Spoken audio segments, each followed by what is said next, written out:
কেন জজের কষ্টের কামাই মায়াটার পিছনে খরচ করতেছস? ওই মায়া তো জীবনও তোর ভাই বলে মাইনা নিব না, জীবনও তোর বাপের কাছে ফিরা দেব না।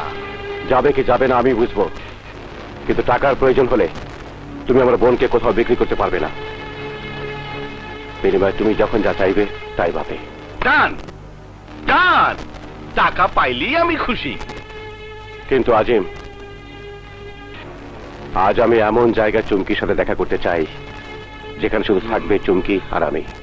সেখানে কোনো দরজা জানালা বা দেয়ালের আড়াল থাকবে না।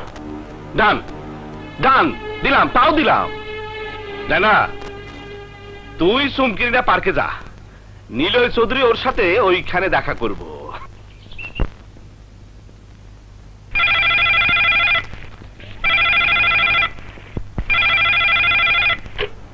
হ্যালো বাতেন সাহেব, নীলয়কে ফোনটা দিন।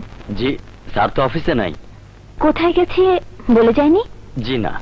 আচ্ছা ঠিক আছে, রাখি। আফা আফা, কিছু বলবি বুয়া? সাহেবের কোটের পকেটে এই ছবিটা পাইছি, দেখি। কে এই মেয়ে? ওর সাথে নীলয়ের কি সম্পর্ক? আফা আফা, এই কাপড়গুলো লন্ড্রিতে দিয়ে আসি। না, এই ছবিটা যে কোটের পকেটে ছিল সেই পকেটে রেখে ওয়ার্ড্রোবে রেখে দাও। আচ্ছা। আমার সাজানো ফুলের বাগানে সাপ হয়ে প্রবেশ করেছে। কে এই মেয়ে?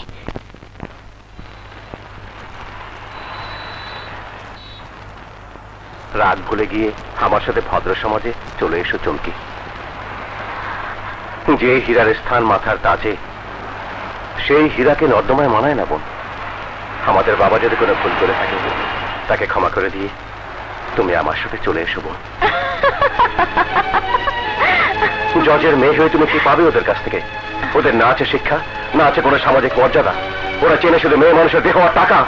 তাও ওই লোকগুলো তোদের মতো লেবাস পাড়া বড় লোকদের চেয়ে ভালো। তোদের মতো মানুষকে পছন্দ না হলে আস্থা করে ছুঁড়ে ফেলে না। সুপার গ্লুর মতো যতই আমার পিছে লেগে থাকিস, এই চুমকি কোনোদিন তোদের কাছে ফিরে যাবে না। পানিতে ডুবে মরে যাবে, তবু তোর বোন বলে কোনোদিন পরিচয় দেবে না।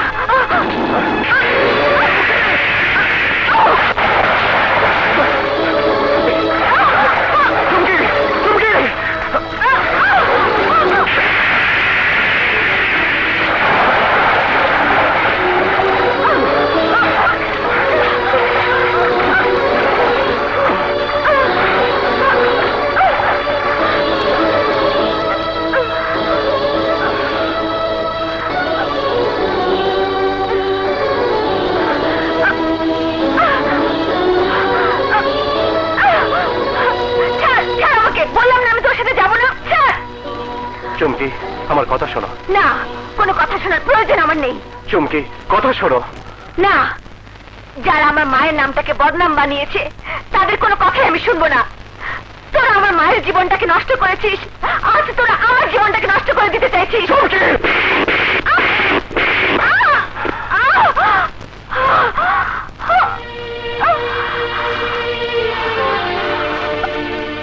আমাদের মায়ের জীবনটাকে বদনাম বানিয়েছে ওই আজিম। মাকে 8 মাস আটকে রেখে ওই আজিম বাবার মায়ের মধ্যে দূরত্বের দেয়াল গড়ে তুলেছিল। যে দেয়ালে বাসা বানিয়েছিল অবিশ্বাস আর সন্দেহের ভূত। বাধ্য করেছিল আমার বাবাকে আমার মাকে ভুল বুঝতে। সেই ভুলের প্রায়শ্চিত্ত করতে আমার বাবা 16টি বছর হুইল চেয়ারে পঙ্গু হয়ে পড়ে আছে। আজিম বাবাকে বিশ্বাস করতে বাধ্য করেছে যে আমার মায়ের গর্ভের সন্তান অবৈধ। আমি বিশ্বাস করি না। বিশ্বাস তোমাকে করতে হবে বোন। আজিম একটা ভয়ঙ্কর লোকের নাম। সাপের চেয়েও বেশি বিষ ওই আজিমের ছোবলে। বাবার কোর্টে তার যাবজ্জীবন কারাদণ্ড হয়েছিল বলে সে তার উপর শোধ দেবার জন্য আমাদের মাকে আটকে রেখেছিল দীর্ঘ 8 মাস। আর তোমার জন্মের পর তোমাকে দিয়ে বাবার বদনাম করানোর জন্য, জাজ সাহেব চৌধুরীর মান ইজ্জত খোলা বাজারে বিক্রির জন্য তোমাকে আটকে রেখেছে দীর্ঘ 18টি বছর। ধীরে ধীরে তোমার মনে ঢুকিয়েছে ঘৃণার বীজ। সবকিছু ভুলে গিয়ে তুমি আমাদের কাছে ফিরে এসো।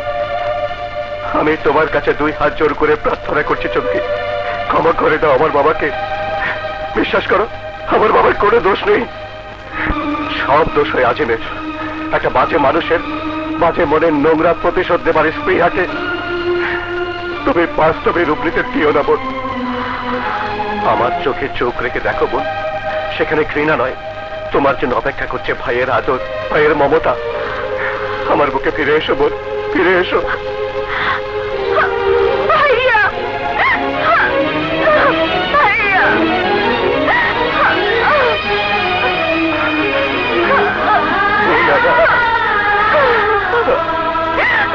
ভাইয়া, বোন আমার,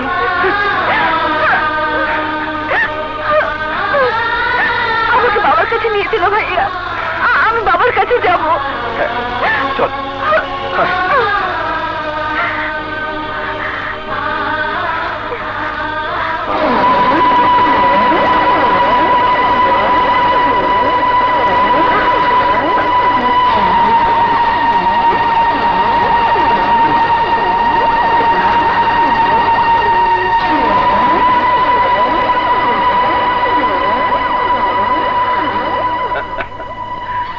এটা তো খুব খারাপ হইলো চৌধুরীপো, আমার মাল নিয়ে চইলা যাইবা, এমন তো কথা ছিল না। ইচ্ছার বিরুদ্ধে তুমি চুমকিকে আটকে রাখতে পারো না। পারি কিনা চাইলে প্রমাণ করে দিতে পারি, কিন্তু আমি শক্তি দেখাইতে চাই না। চুমকিরে আমার হাতে তুলে দাও। না, চুমকি আমার কাছে আয়। না, আবি না মানে? এই শাড়িরে ধইরা নিয়ে আয়।